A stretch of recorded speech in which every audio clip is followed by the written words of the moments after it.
police officer spying on a fellow officer. It's a new twist in a case facing the city of LaFollette. 10 News reporter Vinay Simlot joins us to break down their claims. Vinay?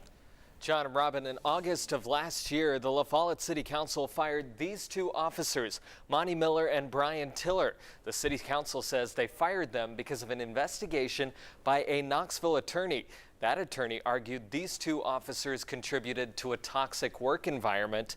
In the lawsuit, the officers argue the firings were political, and the police department spied on one of them before he was fired.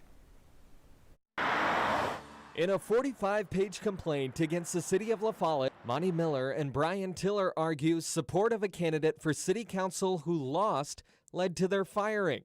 Knoxville attorney T. Scott Jones is not a part of the case, but reviewed the documents for us. He says political speech is protected.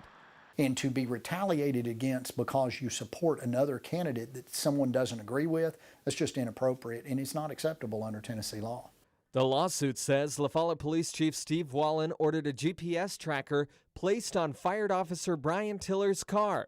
The city's purchase order says the police department bought the tracker using drug enforcement money. These officers have the same right to privacy as you and I do. Court documents show the police department tracked Lieutenant Tiller's car when he was at Mike Evans's house, the candidate for city council who lost. Scott Miller represents one of the fired officers.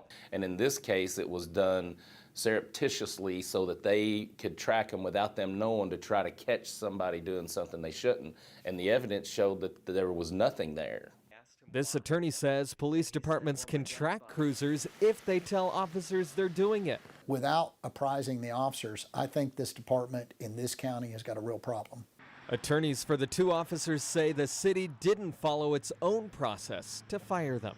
If you want to terminate somebody, LaFollette has said, here's our process. Then you have a city administrator and a city council that says, yeah, we're not going to follow that. But that's not how it works. So we did speak with the attorney for the city of LaFollette. He did not want to comment on our story, but he says the city will fight this lawsuit.